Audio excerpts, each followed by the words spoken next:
Hello and welcome back to Budget Motor Racer. From our previous video, we were looking for a CBR 125 to purchase, and I'm happy to say we did find um, a pristine condition one here for a really good price. So today's video, we're just gonna talk about what it takes, how to prepare a mini bikes to be brought to track day or test and tune. And this is going to be applicable to many different lightweight bikes such as Ninja 250, Ninja 300, Ninja 400, Yamaha R3, or even a Supermoto, if you will, and many other lightweight machine equivalent to that. So these are just the basic things we need, such as hockey puck, painter's tape, duct tape, hose clamps, and just the things you can buy at Canadian Tire. So here I'm just demonstrating how to lay the bike on its side. I'm lucky that my garage has some rubber mat, so I don't have to worry so much about damage. So in here, it might be best if you had some help. Makes it easier to lay it on its side. And here is a close-up look on the contact points of the bike onto the pavement. So here you can see it's almost touching or very close to touching is the front axle of the bike, and then moving along to the midsection of the bike, you can see that the shifter is touching along with the handlebar, but the one that takes the most hit here is the foot pegs. And moving along to the back, you can see that it's none of the other section in the back will be touching. So here I'm just showing that it leaked a little bit of gas from the overflow, which is not a big deal. You can just wipe that with a rag and just make sure you're not working near an open flame area. So here we're just gonna lay it onto the left hand side, using my hip a little bit more so I don't hurt my back. And here now on its right hand side, now we're just gonna have a close-up look on the contact points onto the ground. So hard to see, but you can see that the front axle, wheel axle is touching along with the handlebar. And then here, the brake pedal definitely is grinding. And again, the foot peg. And here, the biggest one is the exhaust. The exhaust is going to be taking most of the hit and anything and nothing else on the other side. So here, I've put painter's tape on the areas that are making contact on the pavement, and here on the left hand side, kind of the same, almost identical contact point areas. And then here, so we're basically just setting up the hockey puck and the vice grip, so we can use a hacksaw or reciprocating saw, whatever tool you have handy. And as you can see, the hockey puck is pretty sturdy. And then here is just the hockey puck that's been split in half.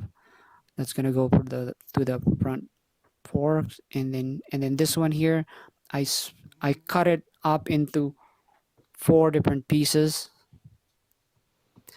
And here we're just gonna put a hole, puncture it, and the best one I've found is a chisel. You can use a flathead screwdriver, but I found the chisel to be the best. You can just basically hammer it onto a piece of 2x4, and then just put it all the way through,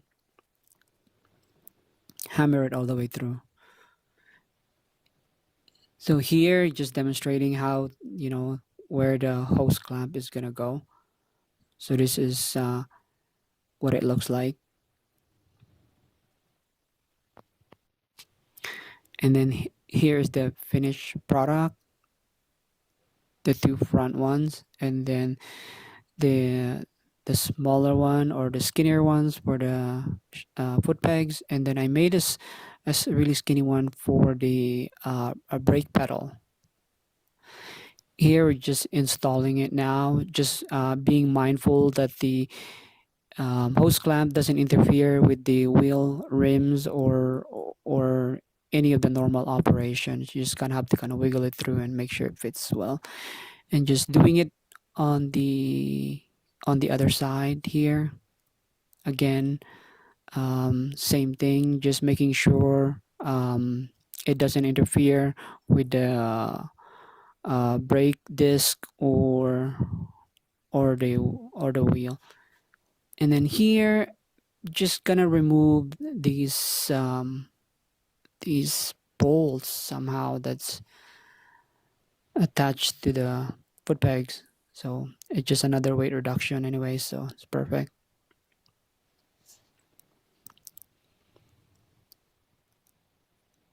So as you can see, it's pretty straightforward. You just have to make sure you tuck in the hose clamp. Oh, and here this is probably the most critical part is the exhaust slider. I've chosen to use a hydraulic hose with metal jackets inside. I found them to be extremely durable, and they can withstand some force, some slide, and it's gonna protect your exhaust really well actually. And here just installing it, and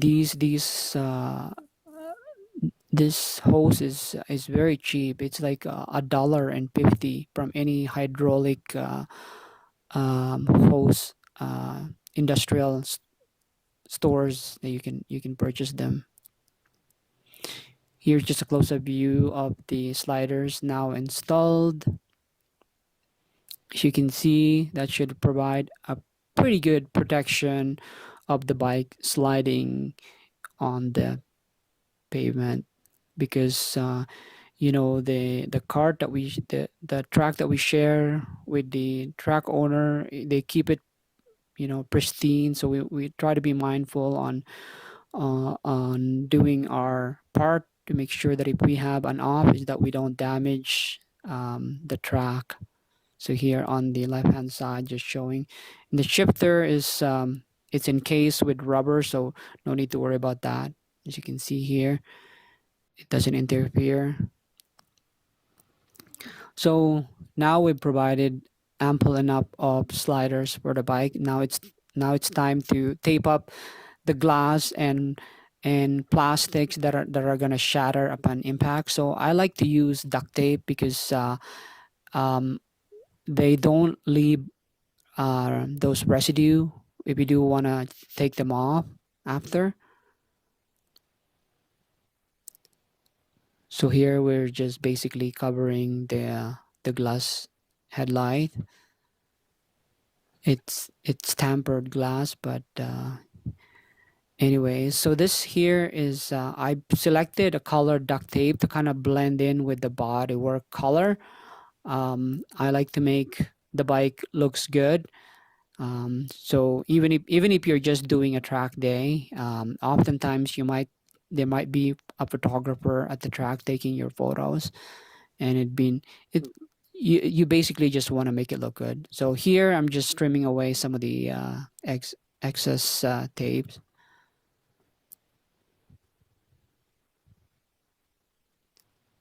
Yeah, just have to be very careful that you don't cut into the original um, bodyworks, and just following the contour of the bike, and also doing the marker light at the top there. So really anything that will shatter on impact, you just want to basically tape them up. So moving along to the back side, the brake light, we'll definitely need to tape this one.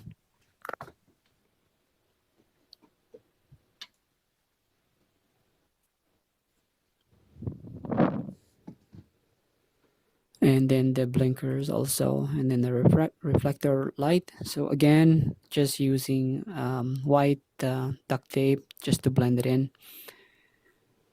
And then moving back to the front side, like we'll cover the reflector too, and then the turn signal.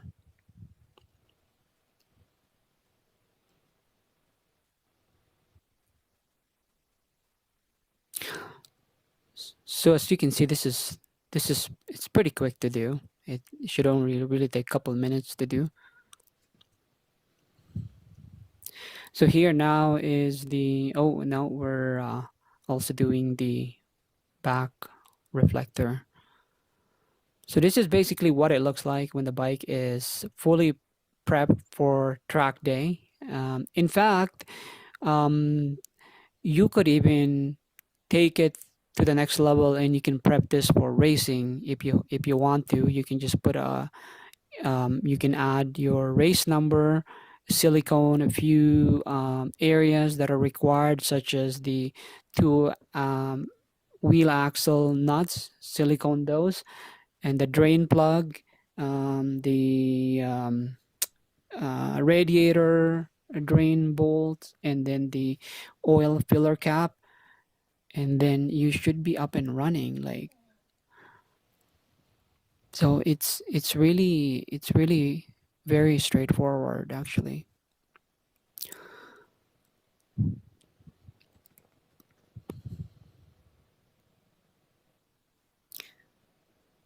Here again, a close-up look on the front slider. Here I'm just pointing back the ones that you can just silicone or safety wire if you do choose to race the bike. That's the radiator drain bolt. You can silicone that along with the oil filler cap, and then of course the oil drain bolt needs to be silicone also. So there you have it. There's not, like I said, there's not a whole lot to do. It shouldn't take more than an hour or two to prepare your bike.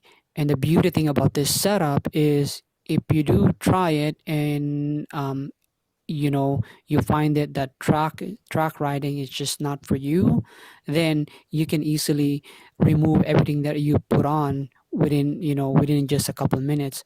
But as from my experience, what I've seen is people that have tried track riding, they always get hooked and they end up like keep coming back, right? So again, this same technique can be applied to many other bikes that you want to bring to the track. So